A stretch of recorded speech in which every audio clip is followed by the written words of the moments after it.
Good morning, good evening, good afternoon, wherever you are in the world. Give me a 5 if you can see and hear me. And yes, if my barnet looks like a bit of a 2 and 8, it's because I've been wearing a Peaky Blinder cap today, the cheese cap, and trying to tidy up the shed. Uh, Give me a 5. Do me a favour, hit the like button. Anyone watching on catch up, hit the like button. Also share, sharing is caring, and please subscribe. Anyone that's new to this channel, subscribe. Don't forget, if you're watching on YouTube or on Twitter, to come across to Rumble, because Rumble is the only place that stays up. So if they ban me on Twitter, if they ban me on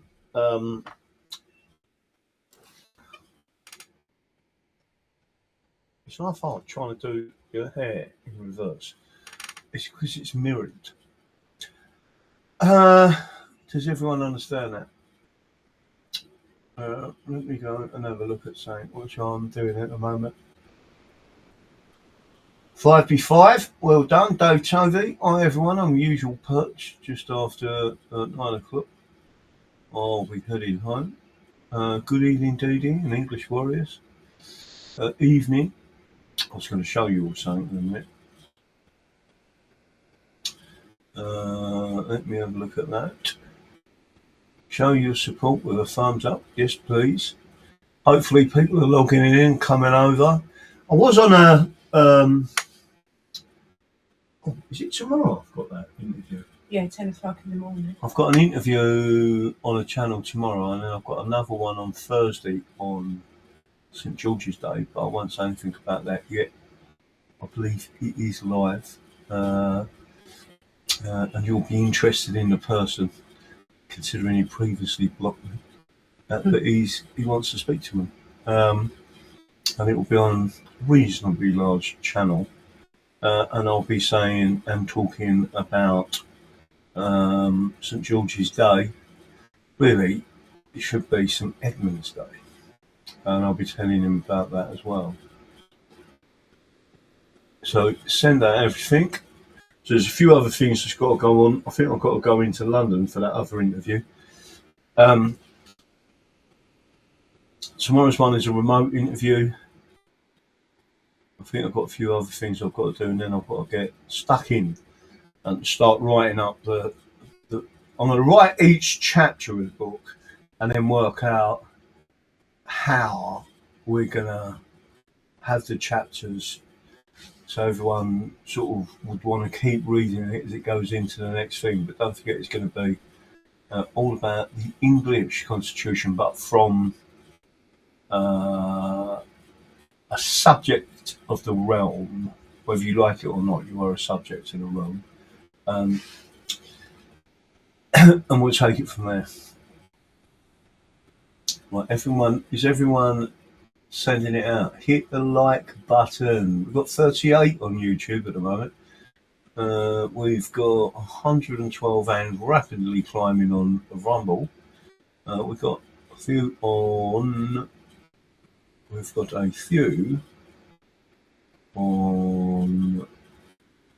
locals. We've got some somewhere else as well, but I can't see where it is, but the numbers are going up. In total, they're going up, which means there's some other things that I can't see. So what I am going to do is paste this, because I think people should see it, right? And don't forget, everyone, we've got our main event coming up there, and it's in Mablethorpe in Lincoln, right? There's quite a few things we're going to be going through. Sound is a bit tinny. I do apologise. How is that? Can you hear me? Is that better? So before I continue, let me make sure that my sound is on my Rode mic. It is on my Rode mic. Does that sound a bit better and not so echoey? Touch wood, you should hear me a little bit better now. It shouldn't sound as tinny. Who said it was tinny? Andy UK. Who is it who said it sounds a bit tinny? Because I've been messing about with the settings today. Sounds good, DD. Okay. As long as it's so, hopefully you should be able to hear that. Okay. Where was I? Mablethorpe. So the 7th is not really our day, but we're going to get there on the 7th. And at the Dunes Complex, which is run by Paddy, there's going to be a comedian, etc. So we're going to have all this hopefully put out there. There's a number of places that you can stay. I have Saturday night, I think, booked up my room, so I've now got a room there. Lots of people have now started booking up because I'm getting messages saying they've booked for the 3 days. So it's also a time just to chill out and talk about things, and sort of assess what's going on. And there is a lot going on, trust me. There was a particular video I wanted to show you clips of a very, very, very switched on person. I've mentioned him number of times, Michael Yon, and he's telling everyone exactly what they're doing. And what I think is fantastic is today he actually started saying, people who think they're really clever think about a strategy. He said there is a grand strategy. There is a strategy above that. And he said that's what I talk about. And I think that's why I think people who start talking to me, even if they're clever, they don't get what the upper level is. Now, all I'm saying is I need to try and say this in the right way. It's not me being... First of all, Michael Yon knows exactly. He's trying to... He doesn't know exactly what, but he understands their grand strategy and he can pinpoint different things. He told us, for example, weeks and weeks before they blew up the Nord Stream pipes, that they was going to do that. And he said it's got nothing to do with the gas and it's got nothing to do with the economy. He said the fact is that from natural gas and the processing, you get fertilizer. And he said they are planning a mass global famine, right? And they want to control everything, including all the various shipping straits around the world. It's a really interesting thing. But before I do that, I'm going to show you this. Right, so I'm going to put that out there. See if you can send that out as much as you can. Now, I want people to understand that I put this video out. I took this clip. People may have remembered me from maybe 10 years ago showing you this clip. But I was going through some of my old videos that was actually stored on a card. In fact, I need to look at that because there might be some other. There's a lot of stuff on it. It's quite a large card, right? But everyone go and have a look at this. I'm going to bring it up on your screen, and then I've pinned it to my Twitter profile, and it says what Nigel says and what he does, and this is Masters Investor Interview, Jim Mellon. October Billionaire, 2 different things. Don't see any English voices in Reform, do you? Or Advance, do you? And so far, I've seen an occasional voice in Restore, but there's some things that are worrying me. Like I said, it's who's cancelling them. But I do see the English in Restore Britain. Britons and British are 2 different things, right? And this is... So, do you all remember that Nigel Farage said he was going to do a rape inquiry, even if they had to do their own one, and then he didn't go through with it, and he then kicked Rupert Lowe out of the party for various reasons, and the main reason was that he said that there must be mass deportations.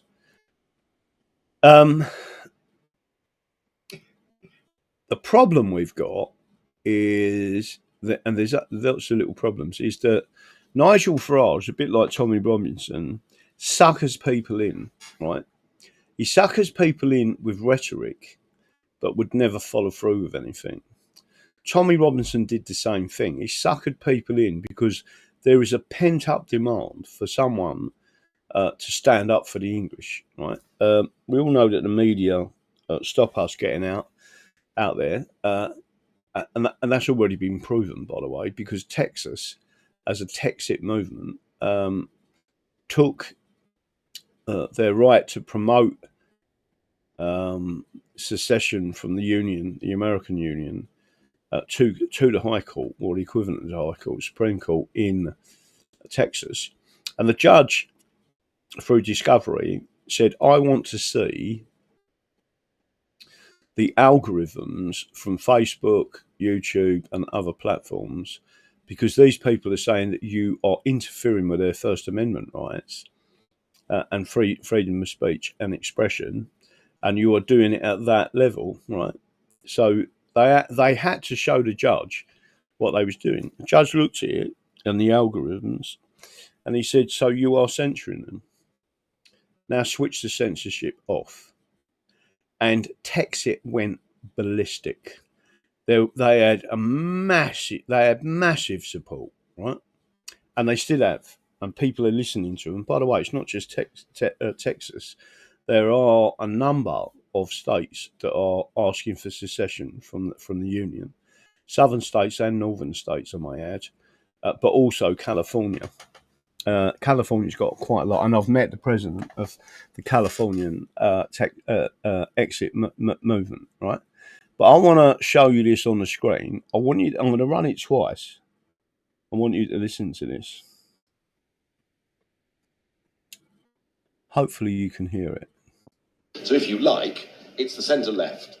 The fact the SNP are winning seats off Labour does not add to the number of seats that are won with the centre-left in the British Parliament next time round. It is possible that Labour and the SNP could have a majority in the next Parliament, but I think it's very unlikely.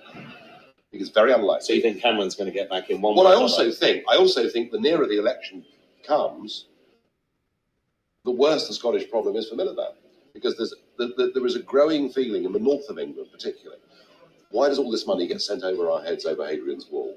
You know, expenditure per capita much higher in Scotland than it is in England. And how is it that we still don't have an English voice in an English Parliament? And I think all of this could damage Miliband terribly in the run-up to May the 7th. I think right now the Conservatives will be the biggest party. So if you like, it's the centre-left, because there's a problem is for Miliband, because there's comes election, the nearer the election comes. So I'm going to stop it there, and I'm going to rerun it. I'm buffering here. Now, I will try watching the YouTube channel instead. Evening, Timbuktu. Sadly, all these saviours and get publicity and purely get given publicity to keep Englishmen away from England to sing Rule Britannia for the Union, i.e. remove our rights. That's exactly what they're doing. But I'm going to play it again from this position. And the reason I'm bringing you this up is because I've got lots of these clips of Nigel Farage saying what he's going to do. And they did it in UKIP. There was a massive English independence movement, right, going back to the 1990s. And Jimmy Goldsmith wasn't adverse to that at all. In fact, he was encouraging it. And then when... And by the way, Jimmy Goldsmith had an heart attack and dropped dead, a bit like Alex Salmond had a heart attack and dropped dead in Montenegro. And it wasn't during the speech, by the way. He was having something to eat. It was a meal, a prepared meal. He ate some of it and had a massive heart attack. All right. Without going into detail, there's many things that you can consume that will give you a massive instant heart attack. And by the way, it doesn't show up in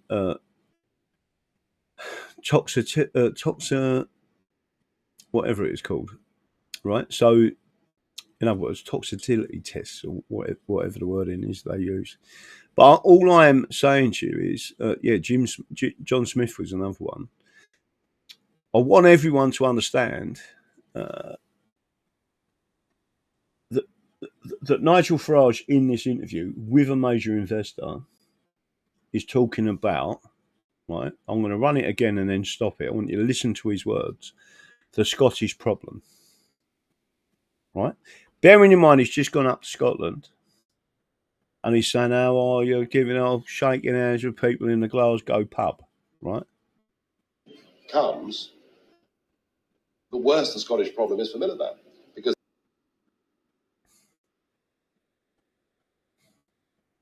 I also think the nearer the election comes, the worse the Scottish problem is for Miliband. Scottish problem, all right? That's it. Toxicology. Thank you, English till I die. I knew you'd help me out with that one, son. Romsley, toxicology. That's it. I'm not going to explain to people how that works, but there is a substance you can use. It can give you an heart attack immediately. I can give you a clue. There was a professional hitman that used it to take out a top mafia boss in a nightclub in the United States of America. No one had known he did it. He'd killed hundreds of people in America. He was called the Iceman, and because he was a psychopath, right? And just to talk to him in the street, you wouldn't suspect it. He had wife, kids, and everything.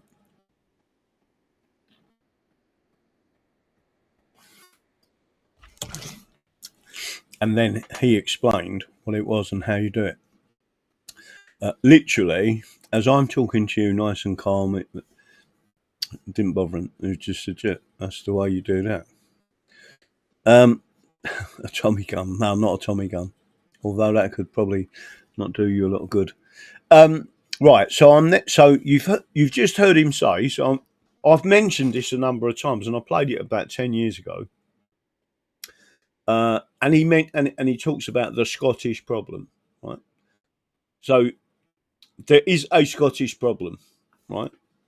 Now I'm going to play the next part of this because it's crucial. You'll listen to it again. Because there is a growing feeling in the north of England, particularly. Why does all this money get sent over our heads over Hadrian's Wall? Expenditure per capita much higher in Scotland than it is in England. And how is it that we still don't have an English voice in an English parliament? And I think all of this could damage Miliband terribly in the. So if it could damage Miliband terribly in an election, do you think it would damage, bearing in mind the absolute pent-up demand for England and the English to be recognised, right? Did you all hear and understand what he just said then? And I'm, by the way, I'm not talking about devolution, right? I'm not talking about devolution. I'm talking about complete independence, and there's no layers anywhere else, right? We go back to being England and then English Parliament. Over our heads over Hadrian's Wall, expenditure per capita much higher in Scotland than it is in England. And how is it that we still don't have an English voice in an English Parliament? And I think all of this could damage Miliband terribly in the run-up to May the 7th. Bearing in mind it's at least 10 years old, maybe longer. Anyone got a guess if he was talking about Miliband and Cameron? What election is he talking about? Someone out there probably recognises the election that he's talking about and the year possibly that was made. Kew Gardens. Hi, Neil. So don't forget, sharing is caring. And what I've asked you to do is to go to my Twitter feed. This is why it's important that many people as possible on my Twitter, right, and send that out. Retweet it. Put a comment on there. And try and send it to Rupert Lowe. Try and send it to Restore. And say, just listen to this, right? Because they all sucker the English in with the pent-up demand. The only people who have ever been about England is the English Constitution Party, meaning as an English constitution. And some of these far-right people, they call themselves far-right, but they're actually neo-Nazis. What is a neo-Nazis? It's an extreme left. it's Nazism and national. Even the British movement was a national socialist movement. Britain First is a national socialist movement in technical terms, especially when you think of Paul Golding, who used to sit there watching videos of Adolf Hitler. Right? Adolf Hitler was a socialist. He wasn't on the right of any form of politics. Nazis are not on the right; they're on the left. Right.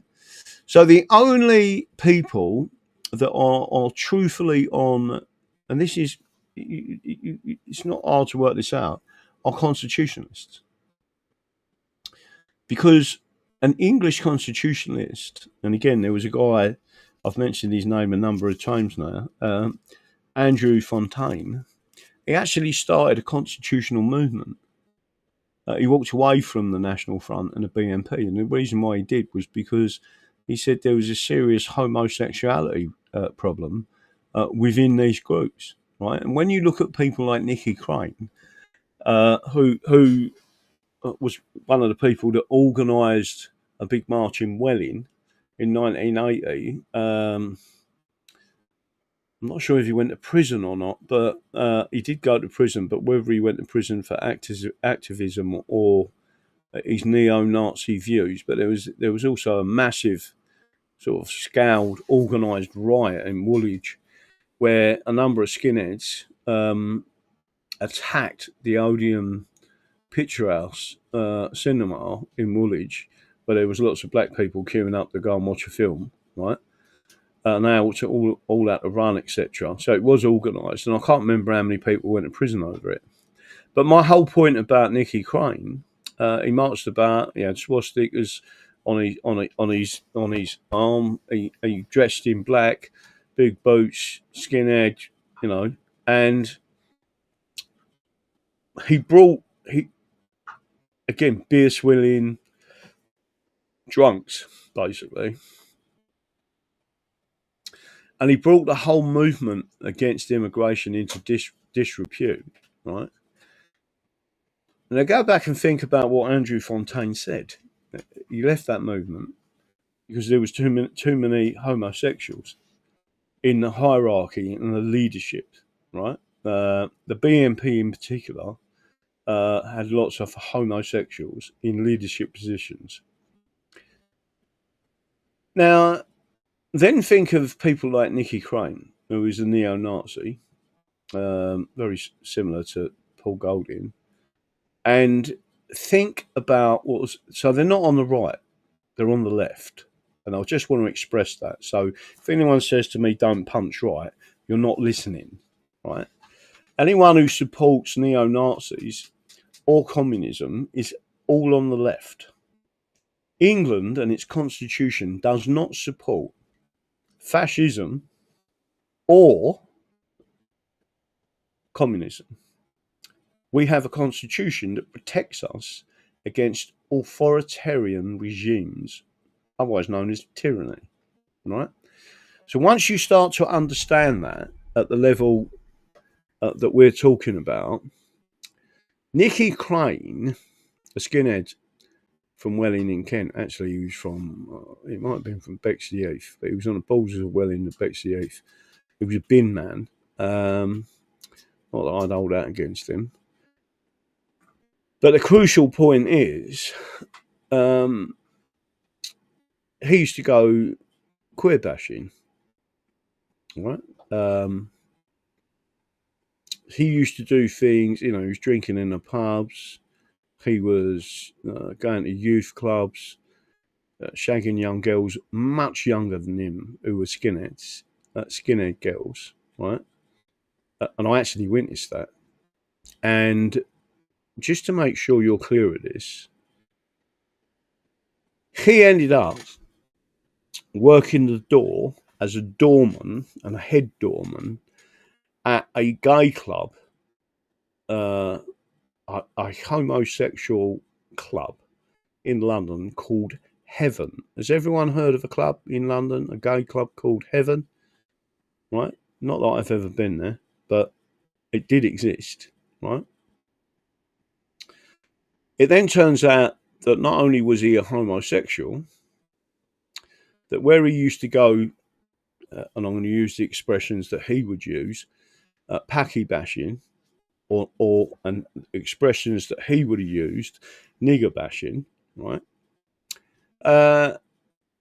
He's then got a Pakistani homosexual sleeping in a coffin in his flat up in Soho, right? And he's renting this Pakistani homosexual out. Nicky Cray then died some years later of AIDS, right? So what I'm saying, and the reason I'm being so blunt about this is because I really want people to understand what I'm saying. People were conned, one into believing in some fantasy, and it is a fantasy, almost a homosexual fantasy, that neo-Nazis and Nazis are on the right. They have never been on the right. They have never been on the right. They've always been on the left of politics, right? Adolf Hitler, I'm not suggesting that all the things he was doing was bad, right? But there have been a lot of lies told about Adolf Hitler. And the biggest con and lie to everyone, right, is the amount of Jews that were killed during what they describe as Holocaust. Because there were, for example, the New York Times in London, in New York, in the US, even in the late 1800s, early 1900s, was talking about millions of Jews have been killed and being planned to killed in a Holocaust. That was in like 1901, 1903, and then 1909, and then 1920s, and then 1930s, and they was all using these figures. In fact, some of the figures, on more than one occasion, said 6 million, well before World War II ever happened, right? So it's the figure, there's a word for this, it's a form of programming for people to start to pick up and believe the figure without questioning it, right? There's real figures on this. David Irvine has shown the real figures on this. There's many other journalists who have shown the real figures on this. And if you mention the real figures, you can go to prison for it, right? In some countries. That's how worried they are about the truth to come out, right? So, yeah, 6 million every time. I could show, I've actually got somewhere, I can't remember where I've put it, but if I was to bring it up on the screen, someone's actually put all the paper clips and the years they come out on the screen. I'll have to see if I can find it for you. Let me see if I can bring it up. But the first thing I want everyone to understand, without any doubts whatsoever, let me see if I can bring this clip up. I'm not sure if I have actually saved it. Yeah, I have. Yeah, I've saved it. Hopefully, there's no pornographic images on my screen. Right. That's my wife, but I don't know why she's giggling.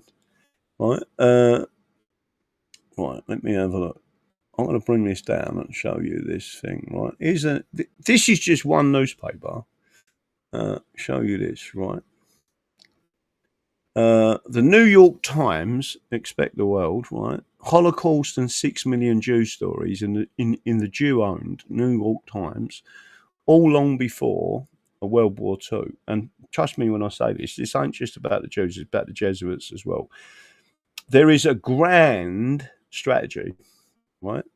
And the reason, and again, I'll go back to how, remember, I was not only a sales engineer, I was also a project manager and a trained project manager, and Prince 2 qualified. So a Prince 2 practitioner, right? It's one of the highest qualifications you can get in project management. So if you think about you have a junior project manager, right, and it's still dealing with strategy and making sure the project's working in the bits and pieces. Then you have a project manager who's got overall responsibility for that single project. But above that, you have someone called a program manager. Now, the program manager manages a series at the same time of separate projects. If you want to call it, he is the grand strategy manager, right? And then underneath that, there are separate strategies and events that are completely, you wouldn't think they were connected, but they're all part of the program, right? So think of that. If you don't understand what I'm saying, I get why people wouldn't understand it. But I'm showing you on the screen this. New York Times, all long before World War II had finished, right? So June the 11th, 1900, here's one. So let's see if I can bring that any further. I don't think I can bring it up any clearer on the screen. I will try, right?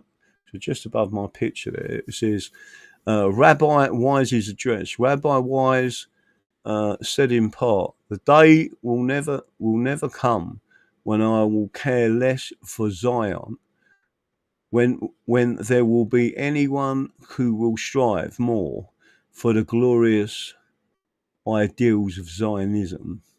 And then he says, in yellow, there are 6 million living, bleeding, suffering arguments in favor of Zionism. They come not to beg, but to ask for this, right? So again, and then he goes in, ask your Christian friends will honour, right? May the 16th, 1903, you looking at this. More details of the Kishinev massacre. In some places, Jews managed to defend themselves. We charged the Russian government with responsibility for the Kishinev massacre. We say it is steeped to the eyes of the guilt of a Holocaust. There's the word Holocaust being used, right? And this word was invented by these people. September the 16th, 1903, Macedonian massacres. And then they say, what Holocaust? January the 29th, 1905, end of Zionism, maybe, right? And then it said, this is in 1905. I want you to listen to the figure. These are all separate figures, right? He declared that a free and happy Russia with its 6 million Jews would possibly mean the end of Zionism, right? And then March 25th, 1906, Dr. Paul Nathan's view of Russian massacre. Startling reports of the condition and future of Russia's 6 million Jews. Where are they getting these 6 million from? 6 million, 6 million, 6 million, right? December the 2nd, 1914. Again, I'm on Rumble. This type of information can get your channel taken down, right? Just showing you what I'm actually talking about, right?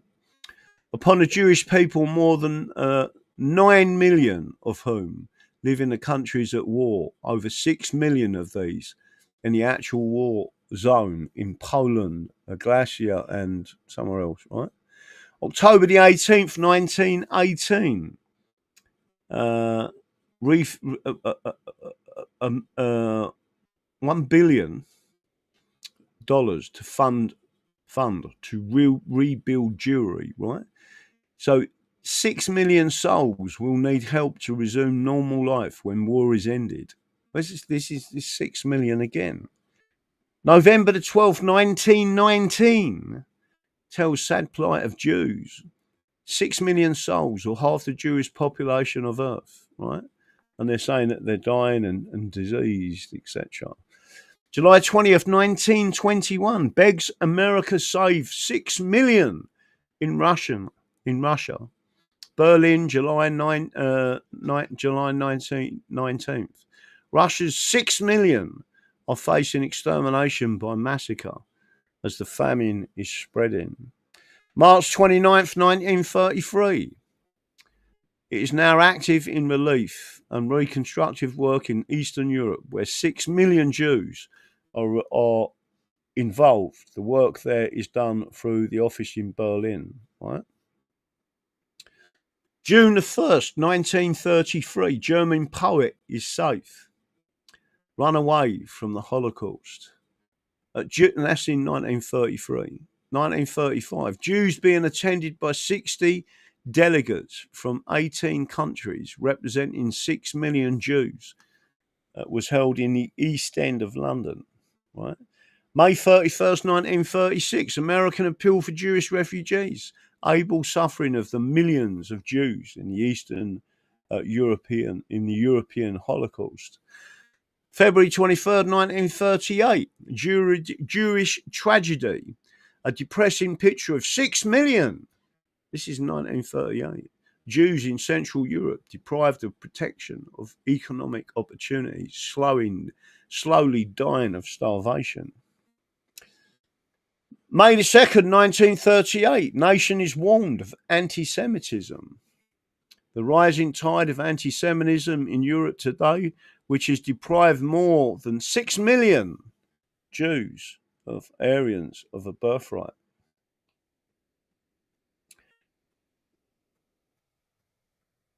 January the 15th, 1939, Rabbi Silver wanted assistance to the Jewish emigration safeguarded so the European governments would realise that it is impossible to evacuate 6 million Jews. October the 2nd, 1941, Yom Kippur ends in plea for peace. Holocaust. January the 8th, 1945, 6 million Jews dead. Jacob Leschenfink estimate reduction in Europe since the 39, right? Jewish populations in Europe has been reduced from 9.5 million in 1939 to 3.5 million. It was estimated yesterday by Jacob of the 6 million European Jews who have died, 5 million had lived in the countries under Hitler's occupation, he said. And then it says February the 17th, 1945.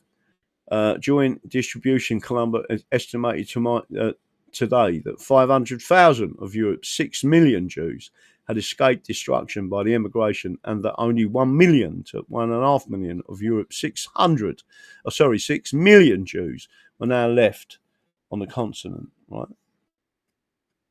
So this 6 million figure was, and by the way, it was even used in the late 1800s. Right. All I'm trying to tell you is who is it? So the greatest Holocaust on earth, right? The greatest genocide on earth in a single moment of the last century was the USSR, and up to 70 million Christians and Orthodox Christians died at the hands of Bolsheviks who are largely Jewish, right? All I'm doing is telling you the truth. Now, there's plenty of information out there that supports all this. Why do you think so if there's a media that is not telling you about this, who do you think is controlling the media? Is it the Bolsheviks? Is it the Jesuits? Who is controlling this information? Do you want to turn that fire off? Yeah, you put more. Thanks. 666 Mark of the Beast. Yeah. Did everyone just understand what I've just shown you? It's not, and again, I think, this is my opinion, there's a Jew like me and you, right? Just a normal everyday person, don't want anything to do with anything, just leave us alone. We just want to get on with our lives. There is a grand strategy. There is something else going on at a much higher level, at program management level, and higher, because someone has to instruct the program manager or program managers. You can have a series of program managers, right? And that is the grand strategy. So again, there are other things that I want to talk about tonight, but I'm hoping you find this interesting. But when we kicked the Jews out in the 1290s, they was kicked out of England, not out of Britain. Where did they go? They went to Wales. They went to Scotland, mainly. Not so much Ireland, but they went to Scotland, right? And they also went to Belgium because they had been in Belgium, right, since the earliest times of the Roman occupation. There was a massive Roman population there because it was a massive trading pool, right? And they, by the way, people say the Jews only come here in with the Normans. That is completely untrue. They come here with the Romans, right? So there's a lot that people are not understanding what's going on now. Again, what I'm trying to tell you is there's a Jew like me and you. They're finding it very difficult to stand up, right? For various reasons. Standing up against the Jewish mafia, they will take out your entire family, right? But there's many subsects of it. But there's also another group, or two groups. And if you had a coin and you could flick it, call the coin the Talmud. And on one side it's got an ethno-nationalist state of Israel called Zionism. And the other side are the Bolsheviks. The Bolsheviks that's pure communism. And they will infiltrate every country around the world. And they will put their people in place through certain laws and persuading people, change your oath system so we can get into your parliament, change your oath system so we can be judges, change your oath system so we can be in positions of authority. They will leverage their positions globally to get their own people in position in the United Nations, in the World Economic Forum, in the Bilderberg Group, etc. It's no coincidence that the Scots, in particular, and I'm talking the Blairs, the Camerons, etc., are attacking us, right? And have been attacking us. So before I'm going to try and show you this, whether or not it actually works, I'm going to see if I can bring this back to the...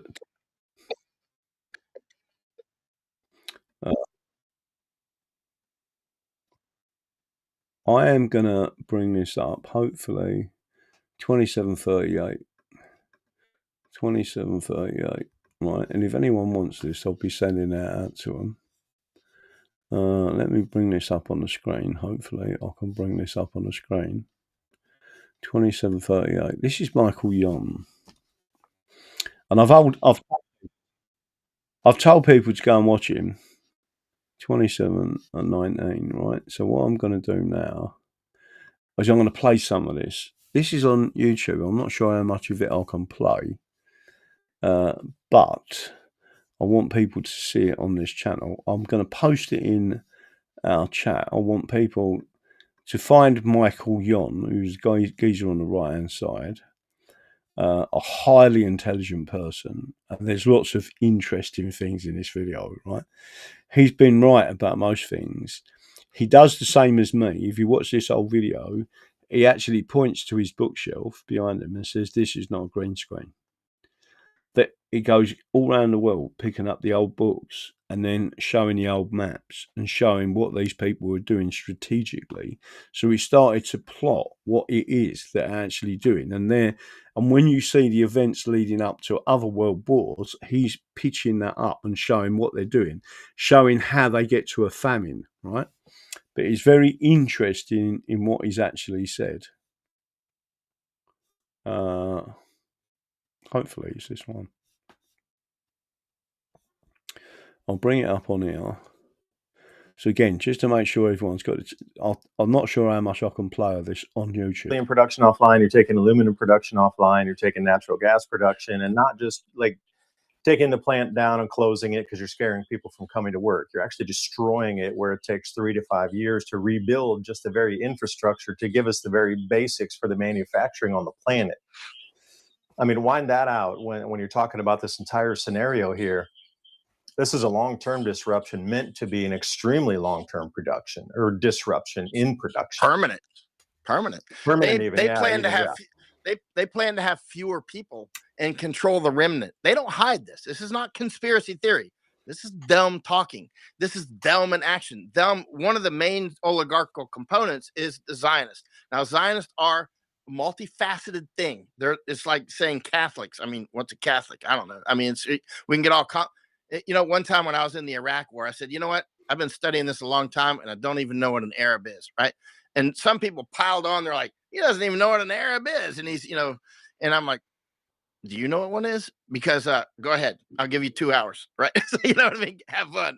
Define an Arab where I can't poke a hole in it in the first 10 seconds, right?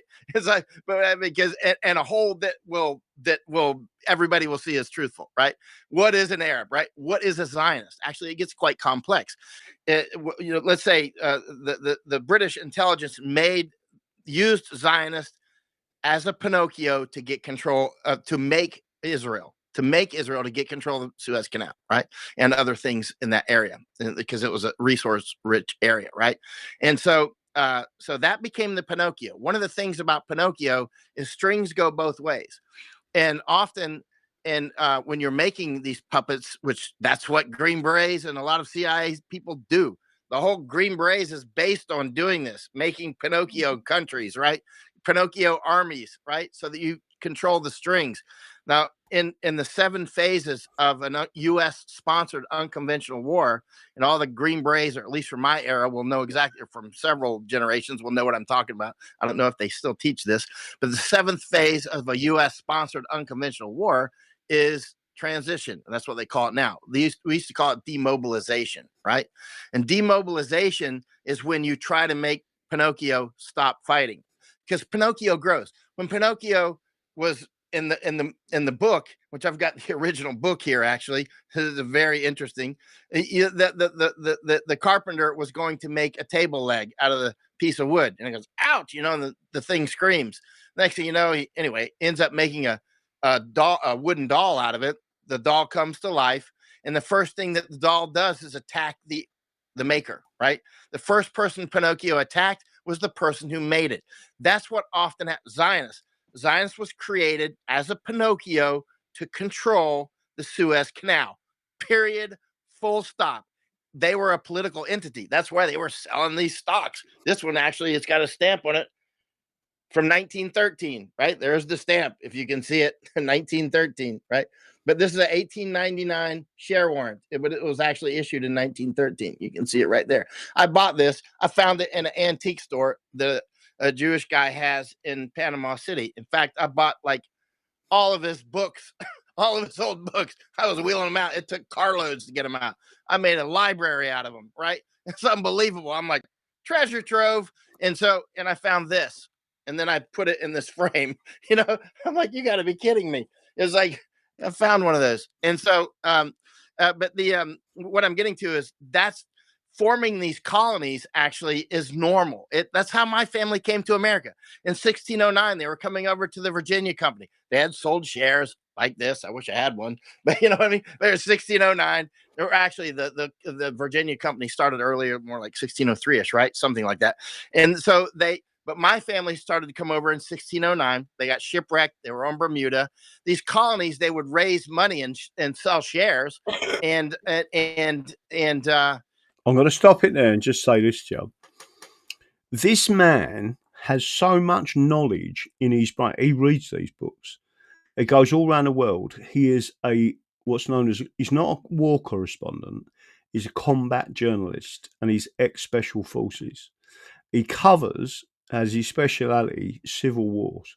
he's often said, if you see me in your country reporting, you've got a problem, right? The key to this is his intelligence levels, and I'm not just blowing smoke up his arse.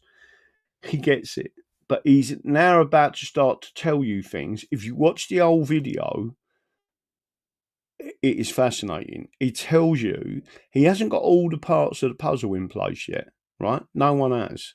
But this guy is telling you the truth of what they're doing. He predicted that they was going to take down a Nord Stream and why they was going to do it. And it's got nothing to do, although it is multifaceted in terms of the attacks, right? The main coup against the people is famine, right?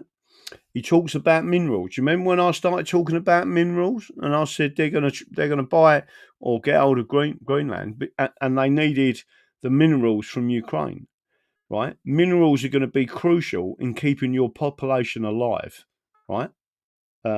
Think of the essential 90, buying a pot of it, 2 scoops a day in a pint of water, and you drunk that just as normal, everyday filtered water.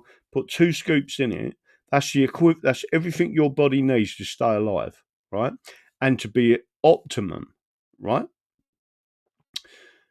They need the essential vitamins, the essential minerals, and the amino acids.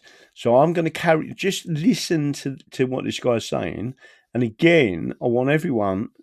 This is about education and me finding the right people for you to listen to. And there is someone else I'm going to show you in a couple of minutes, right?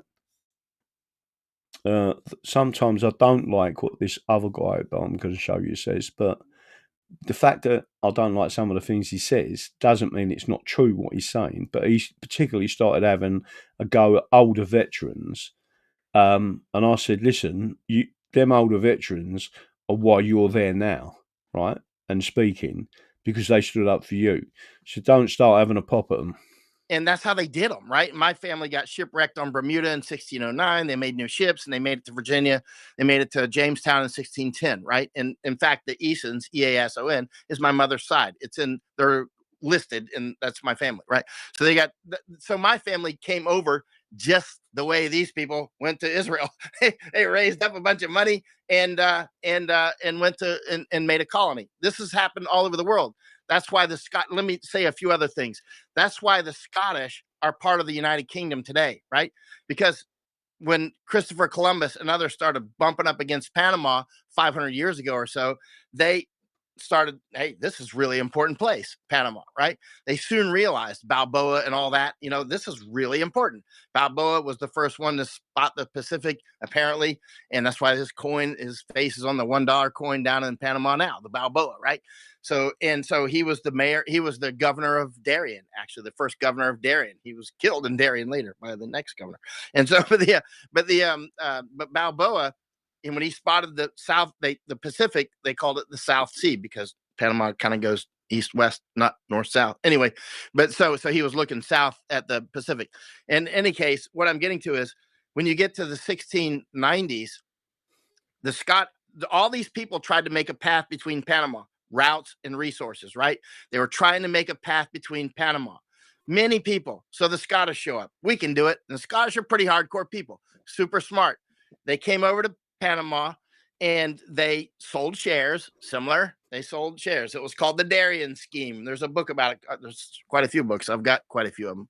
So they still have an old fort down there, but you can't drive to it. It's way out in the jungle, right? And so the Scottish were trying to make a path between the seas in the 1690s through Panama, routes and resources. So they were making that colony down in Darien, and they raised a bunch of money. They went down there. The British were like, or the English were like.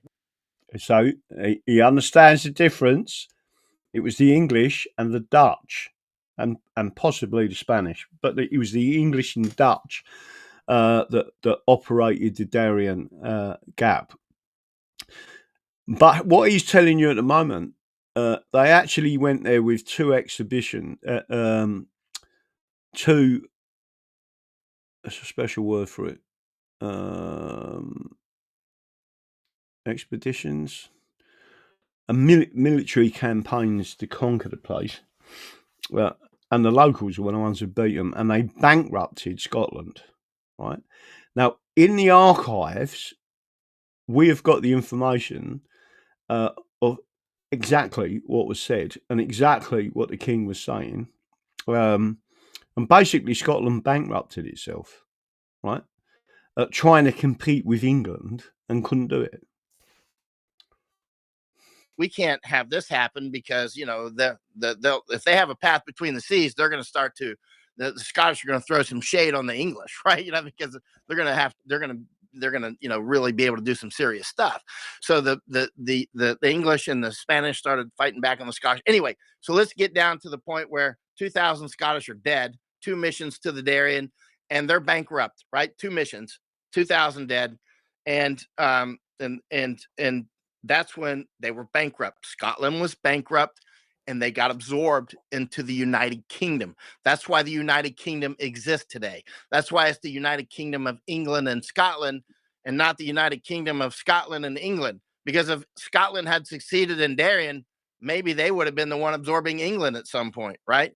That wouldn't have happened. But I'll tell you the reason why England was in prominence on the high seas. It was because we had to build warships because the Barbary pirates were taking us as slaves, right? And they were shipping us out as slaves. So the people become angry in England, and the lords started to say, right, let's start building these warships. The people built the warships, and they built, in effect, not just the Royal Navy, but they built a privateer navy, right? And they were sent out. They was paid like, what's that group called? Blackwatch or whatever? Not Blackwatch, Blackstone and whatever it is. They was like a private force, almost very similar to the one in India. It's all on the tip of my tongue, but let me just. I need to answer someone else's question as well. So Audrey Roach has asked the question, right? Why didn't the Scots take on the Magna Carta or allow the Magna Carta, and common law Ireland did and Wales did back in 1215? Absolutely correct, right? So technically Wales was still its own nation then, but it had very close ties to England, and it did adopt but they still had lords, and they adopted the Magna Carta in its entirety. So did Ireland. Ireland was run as a separate lordship, but it was a dominion of England, meaning it was independent. England didn't really interfere in its running until much later, when there was a lot of tyranny coming from within the Irish community, not within England itself, right? And there's a lot of detail in this. For a couple of sentences, I'm trying to answer this question. Why didn't the Scots take on the Magna Carta? Because Scotland was a completely independent nation, and technically it should still be. The Scots blame the English when, in fact, it was the lowlands and the lords and the merchants in Scotland that caused their bankruptcy, killed 2,000 plus of their people. In fact, it was a lot more than that. The Highlanders never wanted anything to do with it, and they was crofters.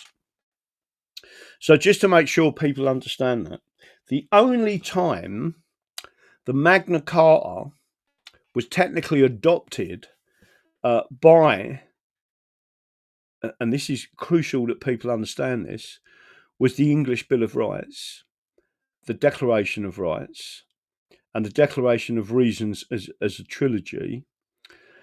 And the reason why the English Bill of Rights is so important, because at Chapter 3, which most of these middle-class twats that I call gangsters in robes and wigs, who are misinstructed on the Constitution, if they was doing the slightest bit of research and at least went to the original English Bill of Rights, and by the way, it's not hard to find it, right? This is select statutes, cases, and documents to illustrate the English constitutional history. The original Bill of Rights is in there, as is the original Act of Settlement. And what you will understand from that is that in so the Glorious Revolution produced the English Bill of Rights from a convention parliament, which is not an ordinary parliament. It is in effect such an extraordinarily rare parliament. 3 times in English history it's been used. It's where there's no king, right? So a kingdom without a king. The Scots had access to chapter 3, right? So what I want to do, if I can, is read you out the part that I'm talking about, right? So let me see if I can go and find it for you. Let me see if I can find it in this book exactly where I want to find it. And I'm going to read it out to you. Hopefully I'll be able to send you some pictures of it again. And you'll see what I'm talking about. Now, the problem is, I mean, I've just blocked someone, some idiot, who speaks with his plum in his mouth, thinks he's a really clever dude, basically refers to me as some fucking idiot, right? When the man is really, he holds a bit of paper. This is what gives me the ump. People hold a bit of paper in their hand, wear a silly gown and a silly wig, right? And they think they've cracked it, right? And then they tell us that they're working class. I can tell you now, there isn't a barrister in this country that is working class. They're middle class. All right. As soon as you get a degree, you're middle class. That's the way they've done it. Right. So I'm now going to go and show you this because I think it's crucially important that you understand it. Right. So let's go to Resolution of House, your written return, the Act, Coronation Oath Act, the Oaths and Summary, William the Toleration Act, page 75, Bill of Rights and Declaration Against Tribalism, Act of Settlement, page 75, right? So if we went to page 75, by the way, even from 1909, this is well written out, and the oath is written out in such a way that it's fairly obvious it cannot be touched. 71, 73, 75. So you've got the Bill of Rights, right? William and Mary, Session 2, Cap 2, 1689. An act declaring the rights and liberties of the subjects and settling the succession of the crown, right? And then there's a second part to this. But what we're going to do is I am going to go to chapter 3, right? And once I go to chapter 3, I will tell you who deleted that. There's chapter 3, right? So chapter 3, and I'll bring it up on your screen, hopefully. I will take a photo of it and make sure you understand what this says, because this was unlawfully taken out of our Bill of Rights, right? Because it says in there forever, right? So what I'm going to do, hopefully, is push that on there like that. Hopefully, I can put that on there. If not, I'll have to do it a slightly different way, which is I can take a picture of it and then just put that on your screen, right? Right, so now I'm going to bring that up. I am going to do something a bit weird on my phone and then send it. Right, let's bring that back up. Hopefully I can lock that bit out. Lock that bit out and show you what this is, and then I will send that to Graham Moore and put it on your screen, right? So it's easier if you can read it yourself on there. And then I will go to the second part of this. You'll excuse me doing this live, but it's important that everyone understands what I'm saying with reference to this, right? So let me try and get to that part there. Put that on there. Put that on there. What I'm going to do now is bring that up on the screen, up to there. By the way, these are not. This is not me. Let me put that. These are not my markings. These are markings from someone from 1909 who's marked it off as important. Right.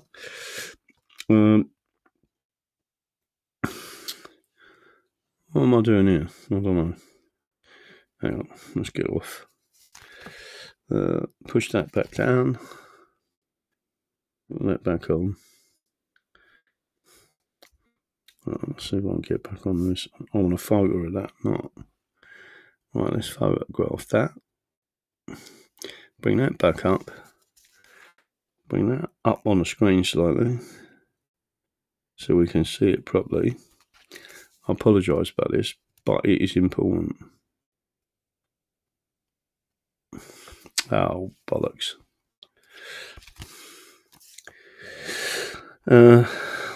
That's French for I made a mistake. All right, hang on. Let's see if I can get this up there. Right, done it. Right, so once I've got both of these two up there, you'll understand what I'm talking about. All right.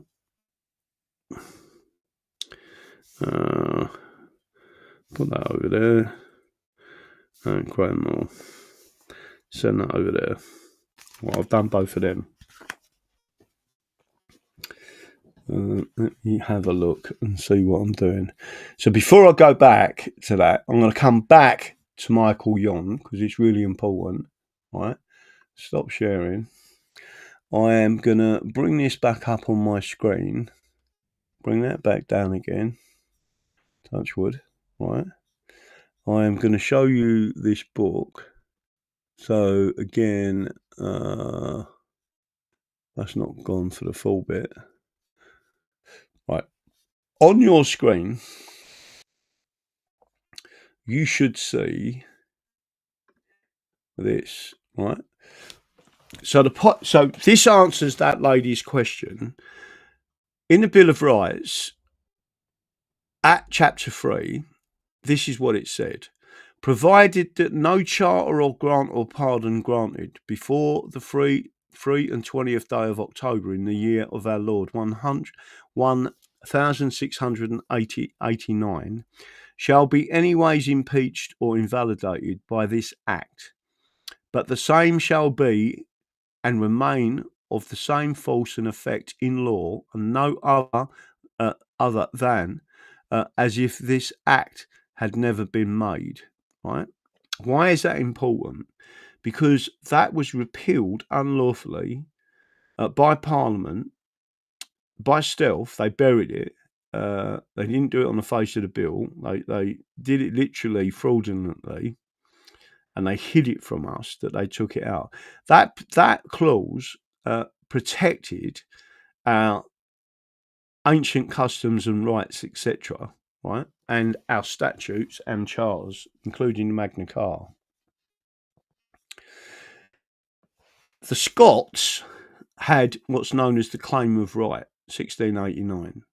So therefore, they could have a claim of right on the Magna Carta, but they also had the Declaration of Arbroath, which I think was in I'm not Scottish, 1320, I think, right? So the Declaration of Arbroath was therefore also shared with us, the English, right? And part of what did that was the Act of Union, right, which protected both constitutions. What you've got to understand, there was another element to that, which is this one here, right? And this is at chapter 2. Can you see my little arrow on the screen? Right? Running around. That's chapter 2. Now, chapter 3 was completely removed. And it was removed in 1868. In the 1850s, they changed the Oath Act and the Jews Relief Act. They started putting Jews into Parliament. And then the civil service and judiciary basically ignored the fact that they had put this bit of law in place, right? That was chapter 3 they took out. In In 1948, 3 years after we lost the Second World War, but they told everyone that we had won against the Nazis, which is technically true, but the lie is we lost against the Soviets because we teamed up with them, right? And then you'll see on the screen chapter 2, right? So that's not my pencil marks in that book. This is a 1909 original. And in that book, whoever was reading this has marked off the particular passages, right? But this is particularly important because the top part of this and the bottom part were removed with an ordinary act, right? And this is what it said. And be it further declared and enacted by the authority aforesaid, that from and after this present session of Parliament, no dispensation by non-obstante of or to any statute or any part thereof shall be allowed, but the same shall be held void. So if you did anything to go against it, it would be void. And no effect except a dispensation to be allowed of in such statute, and except in the such cases as shall be specially provided for by one or more bill or bills to be passed during this present session of Parliament. That's the Convention Parliament, right? Do you all understand what I've just told you? So they cut out the bottom part, which told you it can only be done in this Parliament. They cut out the top part that said this present session of Parliament. So you never ever see that. And the Bill of Rights says forever 3 times. A.V. Dicey says, and again, you can go and have a look at the Mackenzie versus the Advocate General 1953. And in there, the Advocate General of Scotland admits that there are elements of law that an ordinary Parliament cannot change. Right? They're constitutional statutes from a convention Parliament, and the wording and phrases used, such as in perpetuity, bearing in mind the Magna Carta could not be repealed by anyone because it was a charter and outside the jurisdiction of Parliament. Anyone who then turned around and said to you, the Pope annulled it because it was under duress. But what a load of bollocks that is, right? Because we have in English law something called, and everyone needs to understand this, deed of battle, right? It is one of the things that Trump uses as part of the English common law in his military campaigns and current campaigns. What he says is, if we beat you, we're taking your assets. He's often said, when we went into Iraq and we won, I don't understand why we didn't take their oil fields. By deed of battle, they're ours, right? And he is using English customary law and ancient law to verify that. And by the way, warring nations all around the world understand exactly what that means, right? Which is why you don't really want to get into a war. So there is chapter 2. So now I'm going to... So the reason I've brought that up is because there was a question about Scotland. Scotland was a separate jurisdiction. And it's also important because it ties into the earlier part of the video. Do you remember when I said when the Jews were thrown out of England, where did they go? People think they was thrown out of Britain. They wasn't. They went to Wales and Scotland. They wasn't allowed in England, right? And the banking system come out of Scotland. Why? Because the fucking Jews was in Scotland. And they went to Belgium. Why? And if you go to the Peasants' Revolt and you actually learn the real history of the Peasants' Revolt, when the People's Army, if you want to call it that, the peasants, whatever you want to describe it as, and by the way, it started in Essex. It did not start in Kent. It spread to the home counties or the home shires, right? And as they converged in and come into London, they started to kill what they called Flemish Jews. And it was the Jewry from Belgium, because they was causing a lot of problems in London. They was robbing people. They was doing all sorts of things. They're basically organised criminals, right? So That's why it all ties in, and people need to understand this isn't a minor thing. It's gone on for years, right? So what I'm going to do is go back. Are you all right with me continuing with this? Do you understand what I'm saying? Right now, I run the risk of getting banned on YouTube for showing this stuff. I run the risk because you tell the truth. It's not, I'm telling you history, real history. Michael Yon has got a library like mine. He's not racist, right? He's a nice fella. He's highly intelligent. I've gone on what his IQ is. It's somewhere between 160 and 180. He gets it. He was ex-special forces. He was a combat journalist. He wasn't a war correspondent. And I can tell you the whole story where he got caught in a battle as a journalist, and the commanding officer or whoever it was in front of him got shot in the legs and done and all that, and everyone started to panic and go into a zone where they'd been defeated, and he had to shout out, "Give me a fucking rifle!" And they've give him a rifle, and he started taking out the enemy. You weren't supposed to do that, but the enemy was going to kill him anyway, right? So he had to put his old skill set back out there, and he actually wrote to that person who'd become a general and said, "Why have you betrayed us, right? After what I did for you and what we did for you in the field, why have you betrayed us? Being now sitting behind a desk coming out with all this nonsense." He's a highly intelligent man and proper geezer, right? So going back to this video, do you want me to finish this video? But go and watch the video, right? I'm not just saying it. You need to watch the video.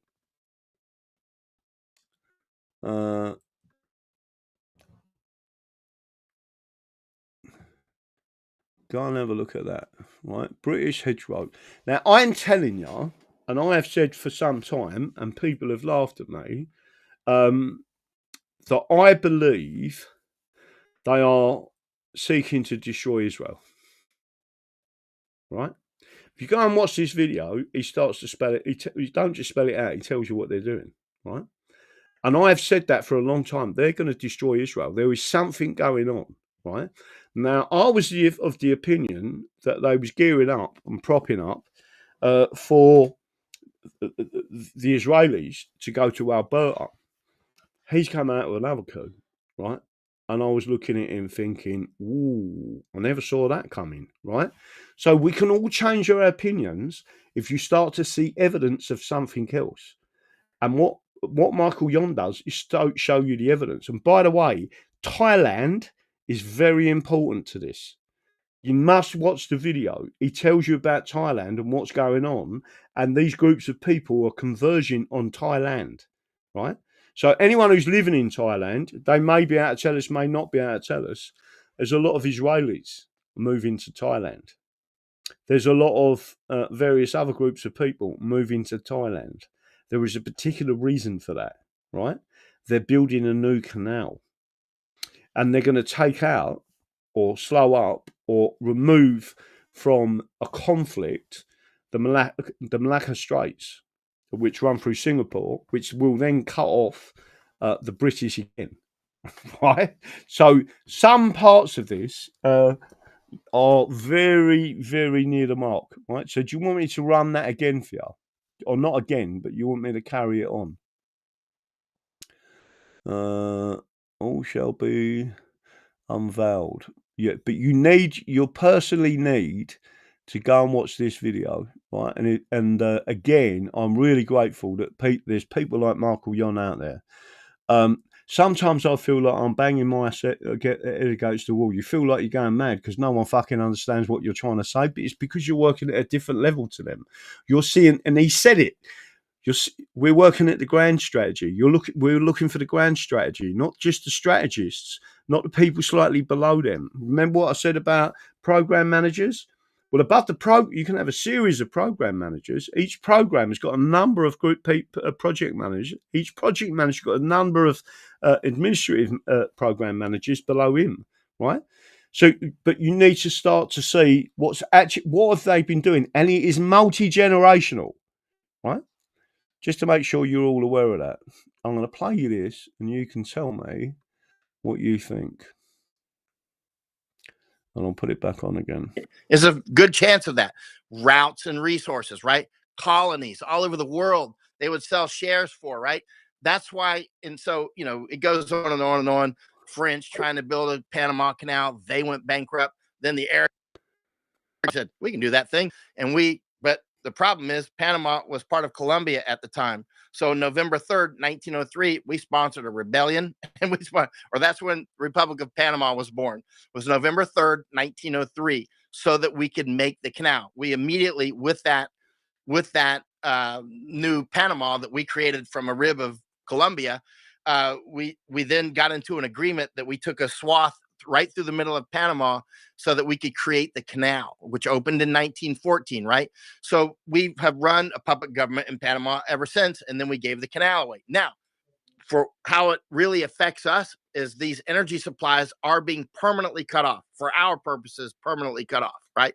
I mean, they're not going to be turned back on in 10 years. We're talking blowing up multi-tens of billions of dollars stuff. We're talking desalination plant. I think one in Kuwait just got hit, right? They're shutting off the water. They're shutting off so they're depopulating those places. I spent a lot of time in that part of the world. I was in Kuwait quite a lot. I was in Qatar. Secretary of Defense Robert Gates picked me up one time in Afghanistan, flew me over to Bahrain in the C-17, and took me to the 5th Fleet headquarters and introduced me to Admiral Gortney. He was the guy. He was the 5th Fleet commander at Bahrain, right? So 5th Fleet, U.S. Navy 5th Fleet, and I was there with Secretary Gates, who had just picked me up in Afghanistan, and we're talking with Gortney there. And you know what place just got blown up was that 5th Fleet headquarters recently, right? Got blown up by allegedly Iranian munitions. I have no idea who's doing it. Now, this is really important, super important, what I'm saying now.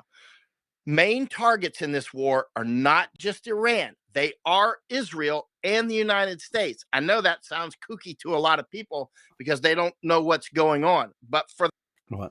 Let me stop it there. What have I told you? That England is under attack. In order to defeat America, they need to remove the beating heart of America, the English, England, and the Constitution and common law. That is one of the things that's seriously under attack here, right? And in order, as part of that attack, they need to destroy England. that 1% of 1% of 1%, you know what I'm talking about.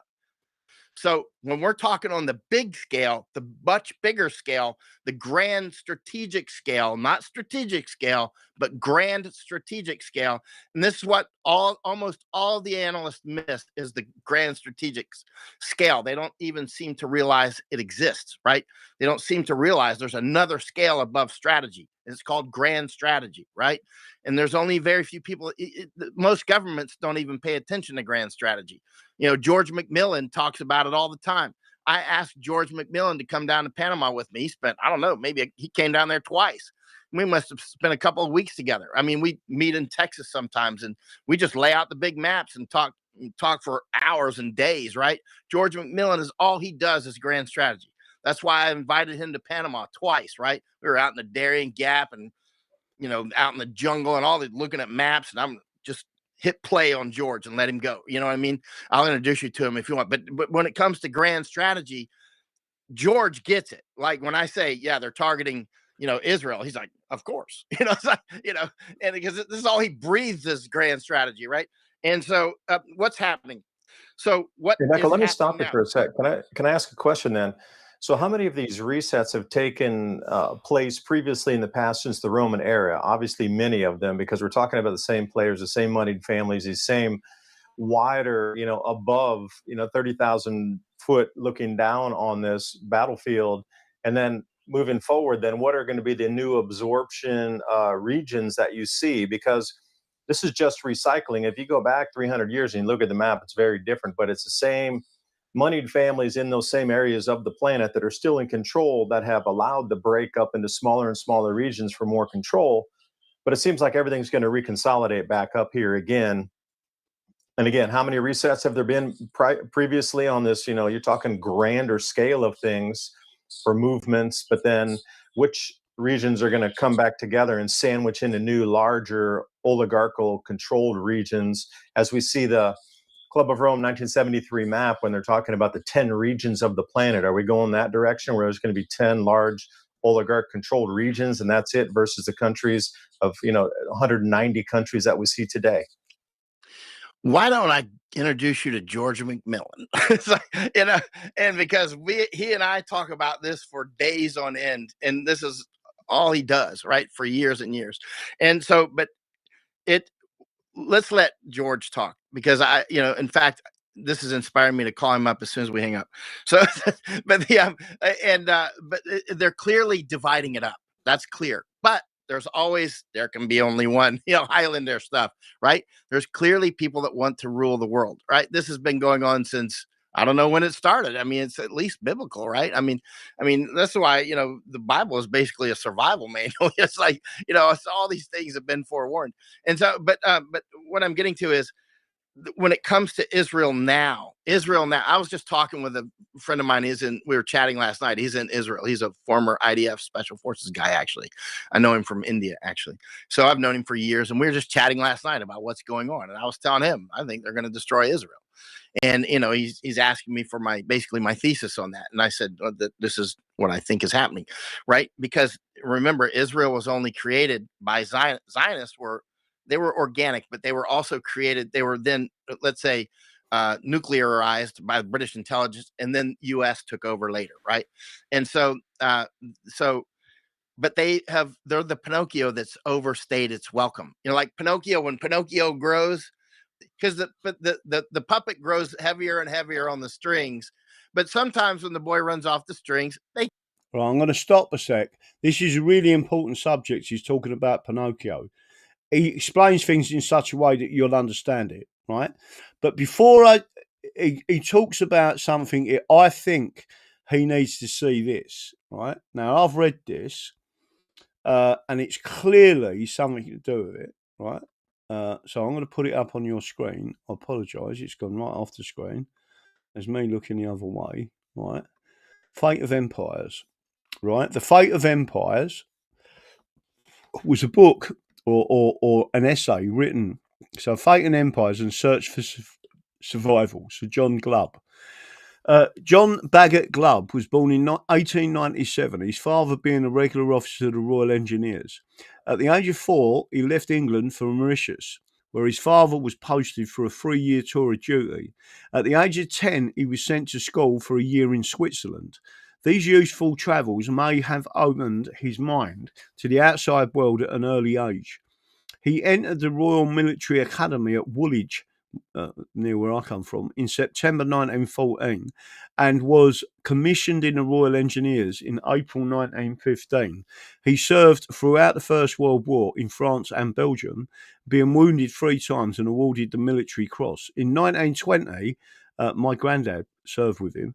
In 1920, he volunteered for service in Iraq as a regular officer, but in 1926 resigned his commission and accepted an administrative post under the Iraqi government. In 1930, however, he signed a contract to serve the Transjordan government, now Jordan, from 1939 to 1946. This is why Michael Jordan needs to read this, right? He commanded the famous Jordan Arab Legion, which was in reality the Jordan Army. Since his retirement, he has published 17 books, chiefly on the Middle East, and has lectured widely in Britain and the United States and Europe, right? And then what he does, he goes through and he tells you, literally, the fate of empires. He tells you that they know what's coming, basically, and how they go to get out of it. He tells you the dates, rise and fall, and the duration. So Assyria, he gives you the dates, and he says 247. Now, what Michael Yon says is this is biblical. It was going on well before Christ and well after Christ, and he's absolutely right. Persia, 538 to 330 BC, 208 years. Cyprus and descendants. Greece, before Christ. Alexander and his successors. The Roman Republic was 233 years. The Roman Empire was 207 years, right?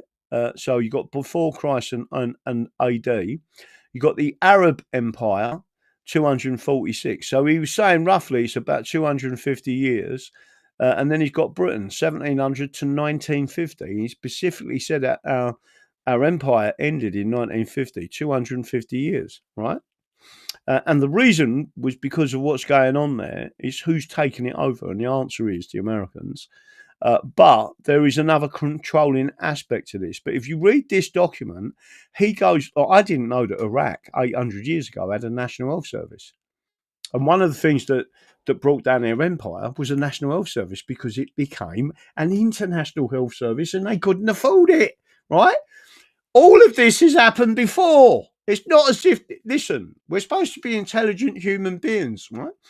What Roman law and the type of education system that's been put in place, they don't want you to learn from history. The common law is just that, learning from history, right? Stare decisis, that's what it means. So in England, we don't have something called destitute. Destitute means if a law hasn't been used for 100 years, it becomes obsolete and therefore null and void, right? We don't have that. We can take laws back. It's why the British government in 2023, after they knew that they had murdered so many people through COVID, they decided to abolish an 800-year law called public nuisance, which was a fucking hanging offence, right? Do you understand what they're doing? They know exactly what they're doing. These people are not incompetent, right? They know exactly what they're doing. And that's what people need to really understand. So I'm going to stop that, go back to this video, just because I think you need to tally all this into the same.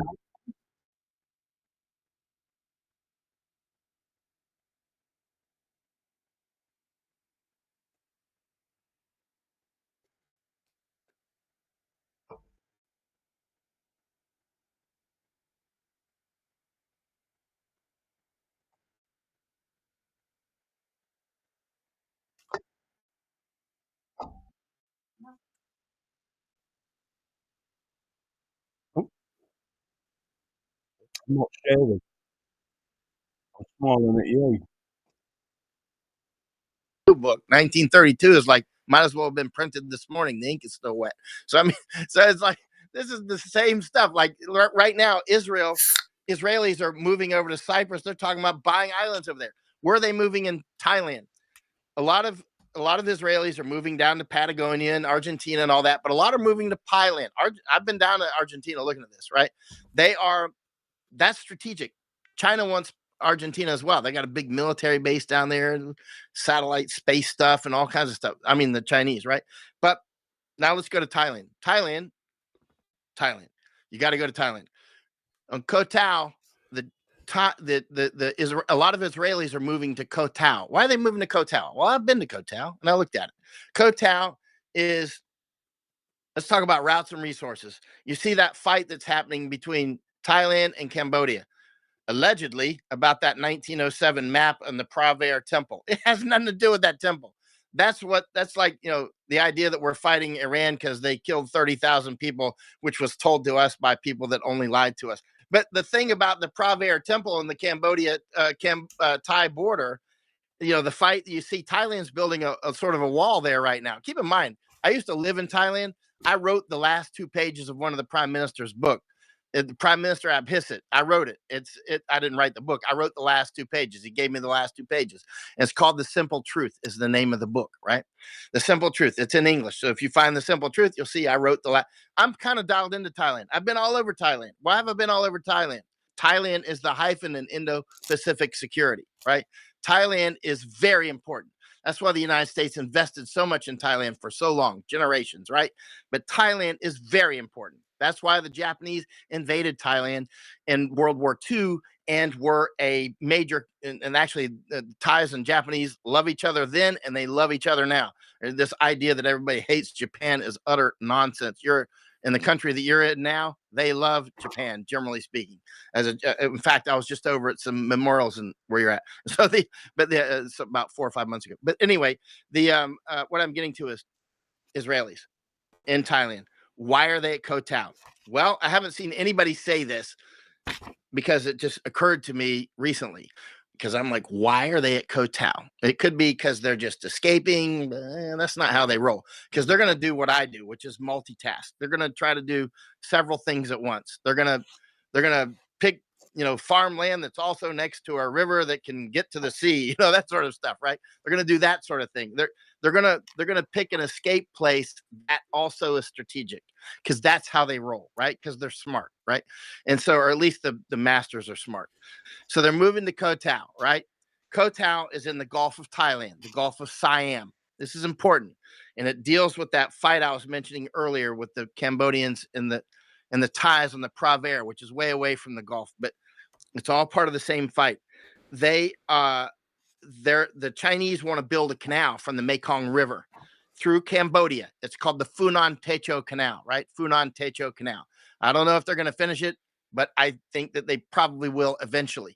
The Funan Techo Canal will allow the Chinese to use the Mekong and bypass the mouth of the Mekong, which is controlled by Vietnam, which is not exactly China's best buddy, right? So Vietnam and China are, frenemies at best. And so if China can build that canal, Funan Techo Canal, it'll go right to the Gulf of Thailand, and then they can go across what's called the Kra Isthmus. The Kra Isthmus. The Kra Isthmus. Kra means turtle in Thai language, right? This is the first time I did a recon of that was about 12 years ago. Of that canal, looking at, Just make sure everyone's listening to this, right? Suez Canal was brought into effect. In effect, Israel was brought in to protect it, right? And you've got the Straits of Hormuz, you've got all these different areas, you've got the Panama Canal. Is what so what Michael is saying is this is multifaceted. It's not just about bankers' wars. That bankers' wars, and there are bankers' wars, is only part of the equation. There's a lot more to it, and it is about routes and how you get across these areas. A route. The people have wanted to build a canal across the Kra Isthmus for centuries, just like the Panama Canal. They wanted to build one for 300 years, probably, or 400 years before they finally did it. And in 1914. But what I'm getting to is the Kra Isthmus is harder to build a canal across. If you've ever been there, you know what I mean. The Panama Canal is hard enough. It was very hard. Suez was relatively easy. And then Panama Canal, very difficult. Suez Canal, Kra Isthmus, really difficult. But you can do it. It's just going to be tens and tens and tens of billions of dollars, right? What can you do if you have a canal across the Kra Isthmus? You can bypass the Strait of Malacca. The Strait of Malacca. Now, if you look at the Funan Techo Canal and you look at all these railways China's building, like through Thailand, to go down the Kra Isthmus, but the Funan Techo Canal will dump into the Gulf of Thailand, and it'll go. You can then do your ship traffic down Mekong or up. There's a lot more to this, so I'm not going to keep running it. But what I'm trying to tell you, this is much deeper than what people think, right?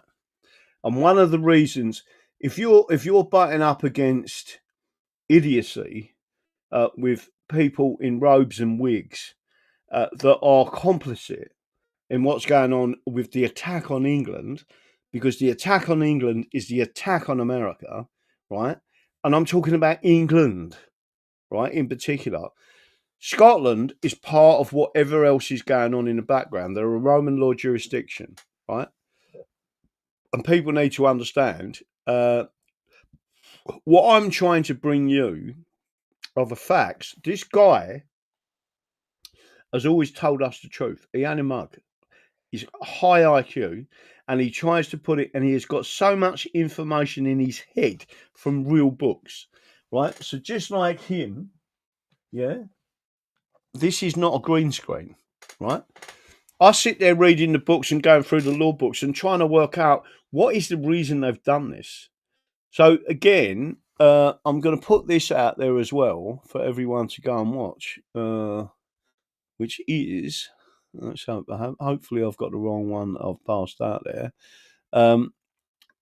That is the, let me have a look at this. And again, I'm going to put this out there.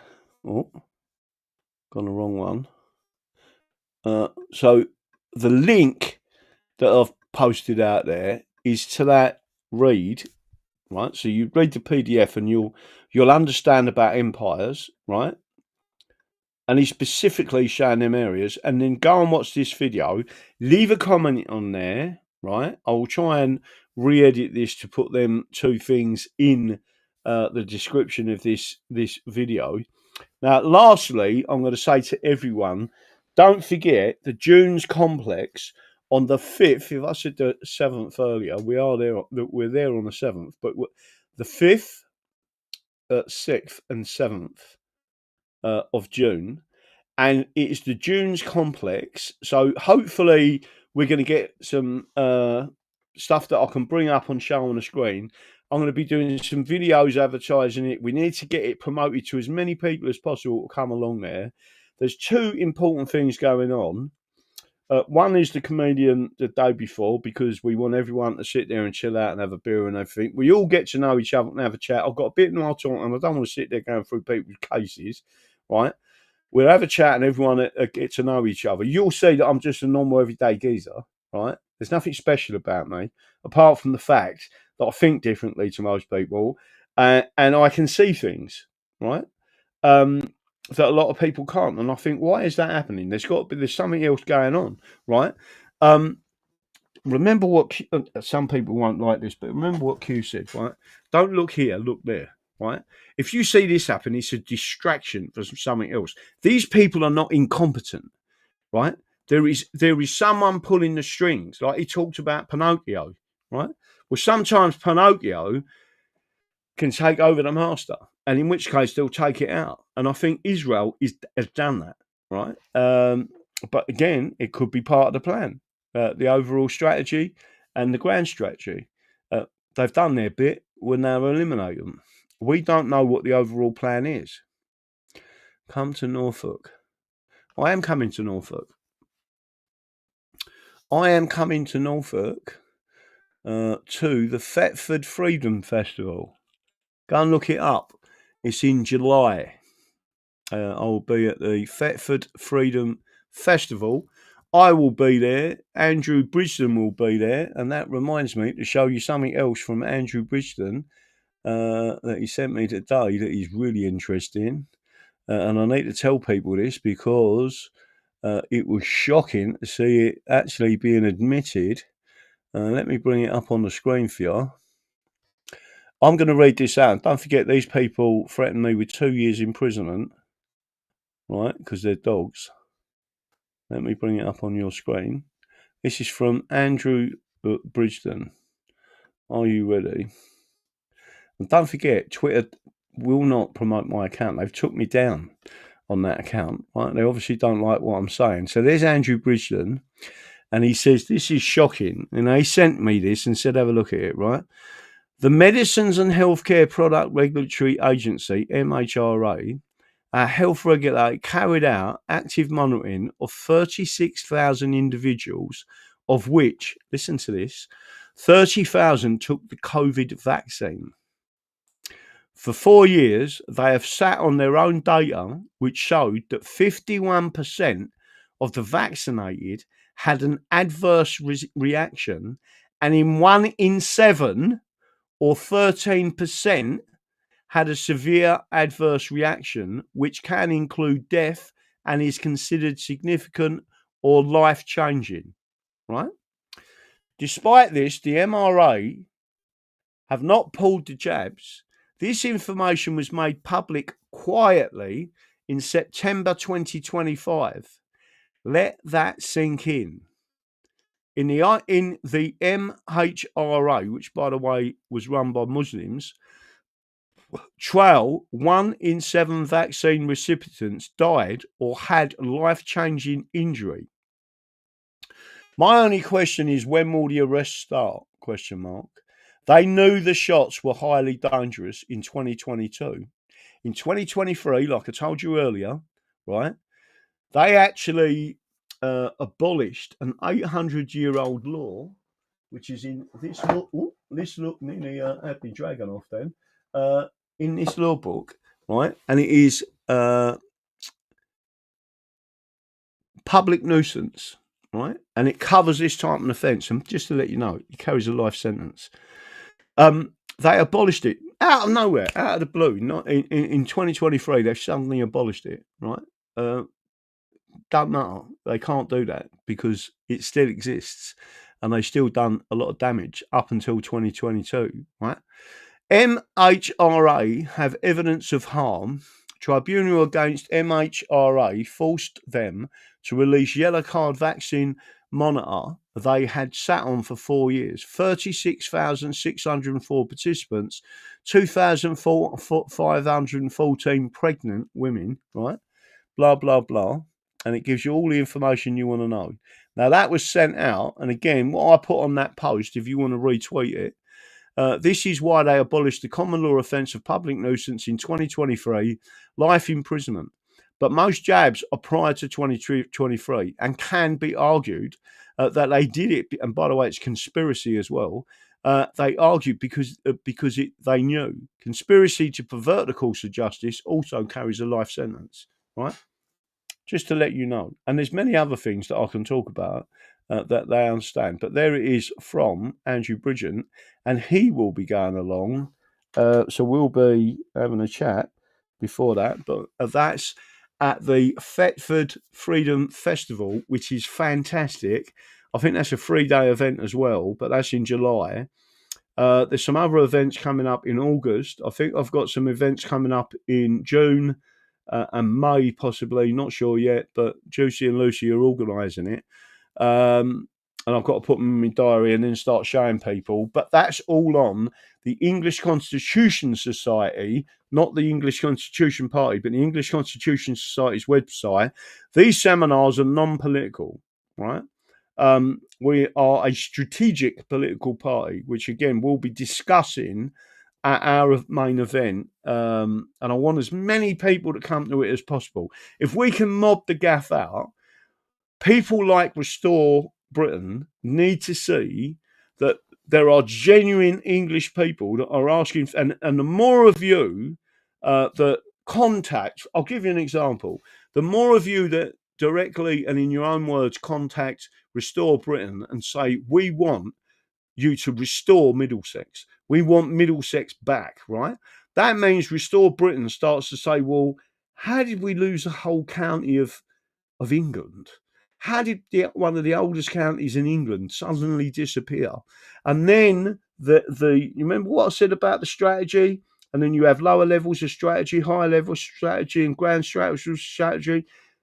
That they will start to see what I'm talking about, right? And again, Jimmy Goldsmith, no, right? So not all Jews are bad, right? That's all I'm saying to people. That's it. I am going to say good night, God bless. I am going to stop showing that. I hope it's been as good for you on a Monday night as it's been for me. Thetford isn't far from Sheraton, from Snetterton. Yeah, it's called the Thetford Freedom Festival. I don't know the exact address, but I'd have to go and have a look at it. But that's it. I am going to say good night, God bless. Don't forget what I believe in. The Constitution is the solution. And we need to restore the English Constitution. We need to make these people accountable. To do that, we need to get as many MPs in there. We need an English voice in there. We need to impeach the judges via the proper process of the actual settlement and our ancient laws. And once that's done, we need to prosecute them and then we need to hang them, right? Via due process. Right, no one's talking about lynching. We're talking about via due process, and then you will be some way to start to see that there is accountability if you commit treason and you subvert the English Constitution, which they have, and they perjured their oath, which is equally triable. That's it. Give England a massive, massive, massive shout out there by putting the English flag in there. Send it. Give me an English flag up there, and let me just put you up on the screen so everyone can see it. Hopefully, hit the English flags. I want to see as many English flags coming up in the chat as I can, just so everyone. Oh, look at that! Look, oh, English flags. I do love seeing an English flag. It makes me emotional when we go to our events, and I'll literally. Anyone will tell you when I went to Runnymede and I'll just see that army of English flags walking towards me. It's fantastic, and notice. That people sucker you in you're not being suckered by me. I've always been about England. That's it. And I'll never be about anything else. So thank you. Good night. God bless. And I will see you tomorrow evening. I'm on an interview tomorrow. And then I'm going to wait and see what happens. I think it is Wednesday. I'll have to do this from another location. And then Thursday, I've got a live interview with someone, and I'll tell you about that if it's absolutely confirmed, which I believe it is. That's it. Good night. God bless. And I will see you tomorrow evening.